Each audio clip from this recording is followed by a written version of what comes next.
All right, sports fans, how's everybody out there doing? William Martin coming at you one more time here on YouTube with another edition of the 300 Pounds of Sports Knowledge Podcast.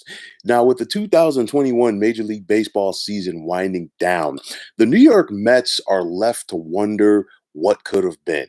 On July 28th, the Mets were 55 and 46, which was good enough for first place in the National League East, and they had their eyes on reaching the postseason. This season, the Mets became they were in first place rather for more than 100 days in the NL East, but since that fateful day on July 28th, the Mets are only 22 and 37, and I've got a very good feeling that you can expect major changes coming to Queens during the offseason. This was Steve Cohen's first year as the owner of the Mets.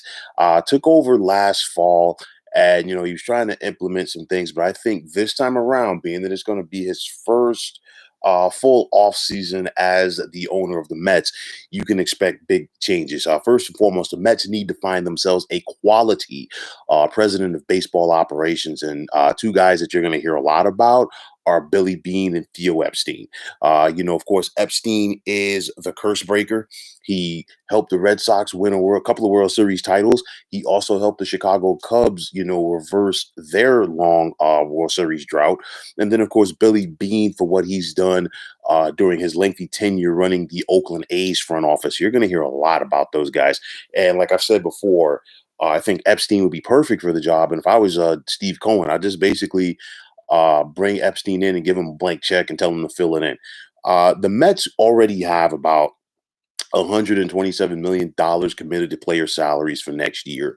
You have to wonder about the return of Robinson Cano. I mean, are the Mets going to welcome him back, or are they just going to pay him some money not to ever, put on the blue and orange again? We'll have to wait and see. Noah Syndergaard, Marcus Stroman, Michael Conforto, Javi Baez, and Jonathan Villar are all free agents. In the case of Stroman, Syndergaard, and Conforto, I expect all of them to get the qualifying offer.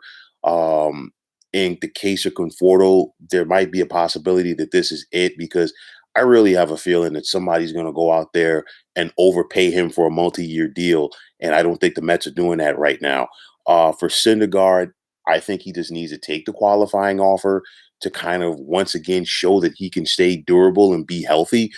Stroman's going to get a king's ransom from somebody on a free agent market, because starting pitching is not rich on the market, meaning there's not a lot of guys going around.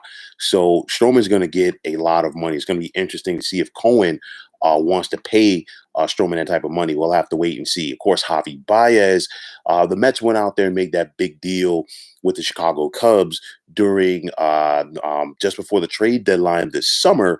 And, the Mets didn't give up a lot to get Baez. But I mean, the thing is, really think it's going to be feast or famine if the Mets bring him back. He has the ability to be highly productive. He also has the ability to be a guy that's just taking up a roster spot and taking up a lot of money in regards to the team payroll. So we'll have to wait and see how that plays out.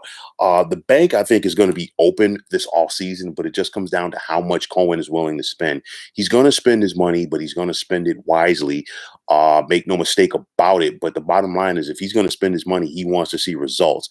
He spent a lot of money last offseason on Francisco Lindor. Lindor showed that he is not the guy. He's one of the guys. So he got, superstar money, and he's not even close to being a superstar. So I don't know if Cohen is going to tread a little bit more lightly this offseason when it comes to dishing out the bread, but we'll have to wait and see.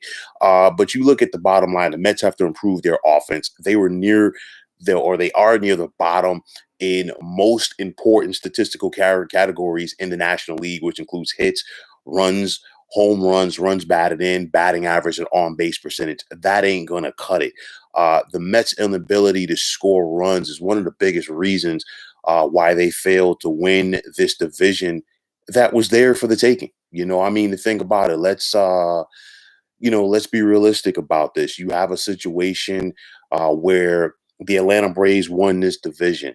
Ronald Acuna is out for the year with a knee injury. Of course, the whole Marcell Ozuna incident. and the Braves still won this division. So you're looking at the Braves. They were down two of their starting outfielders, and they still got the job done. And neither the Mets nor the Phillies could overtake them. But of course, sticking with the Mets in this aspect, you were in first place for more than 100 days, and I think the Mets became the first team to be in first place that long and not win that division. So I think that just scores to show like this team just went over the cliff. The health of Jacob DeGrom going into the offseason. The Mets shut him down with that elbow. They say that the injury is healed, but we have to wait and see because DeGrom was never really healthy during 2021. When he pitched, he was effective, but the bottom line is he just wasn't healthy. I really do expect the Mets to be active in free agency. I know that Steve Cohen is looking to change a lot of things, especially with the minor league system. But I don't think this guy has a month of Sundays to wait for those guys to develop. He wants to put a winning product on the field now. And I wouldn't be surprised to see him exceed the luxury tax this offseason in order to do so. Some people have brought up the notion that Noah Syndergaard should go to the bullpen. And I'm one of those guys. I wouldn't be adverse to seeing it happen. I mean, this is a guy, he can't stay healthy. He has electric stuff. So you know what? Instead of trying to rely on this guy to give you 6 or 7 innings every other fifth day, why don't you go out there and just allow this guy to be your closer for the ninth inning? Maybe he could possibly solidify this position that has been so shaky for so long for this Mets franchise. A lot of people are going to say, should Luis Rojas be the manager for the Mets in 2022?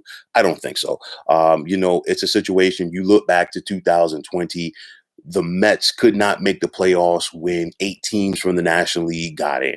So that right there is telling. On top of that, again, they were in first place for so long and his team just came apart. And not only that, some of Rojas's decision making was very shaky at best. He got 2 years, but I think the Mets need a more seasoned manager going forward. The Mets, bottom line, they got to find a way to overtake the Braves and the Phillies. I mean, the reason why the Braves won this division, number one, they have depth. On top of that, they made some moves that flew under the radar at the trade deadline, including the acquisition of Josh Peterson. But the bottom line is the Braves kept it together. The Mets couldn't take care of their business. Neither could the Phillies. And they let the Braves sneak in the back door. And like I always said throughout the summer, somebody at some point was going to take control of this division. This time around, it turned out to be the Atlanta Braves. And that's why they're still dancing. The Philadelphia Phillies definitely have star power with the likes of Bryce Harper, but that was still not enough for them to win this division. But the bottom line is this division is still going to be there for the taking. The Mets have to find a way to keep up with the Braves because you know that Marcell Ozuna is going to come back healthy next year. And when he's there, you're talking about a guy who is a perennial NL MVP candidate. So I think Cohen, he got his feet wet this year as the Mets owner. It's a situation, guys like that don't like taking no for an answer, and they don't like finishing in second place, or in this case, third place. He wants to win. He's committed to winning. I truly believe that. So it's going to be interesting to see what he does. This team is going to be very active this offseason. I think they want to try to put some excitement back into their fan base heading into 2022. So the Mets are barreling towards a third place finish. They're going to finish in third in the NL East, but for their sake, hopefully the future is bright for this team under Steve Cohen heading into 2022. So, folks, that is going to wrap it up. And as always, I want to take this time out to thank you for tuning into the 300 Pounds of Sports Knowledge podcast here on YouTube. I want to take the time out to thank all of you fine folks out there for tuning in. And if you have not already, please feel free to subscribe to this channel. Now, if you're on Twitter, please feel free to follow me at 300 Pounds of Sports. And like I always say, if you follow me, it'll be my pleasure to follow you right back. There's also the sports discussion group on Facebook at the Sports Depot 365. You can check it out, drop a line, and be a part of one of the better sports debating sites going on social media. So once again, fine folks, my name is William Martin, signing off, saying take care and have yourselves a wonderful day.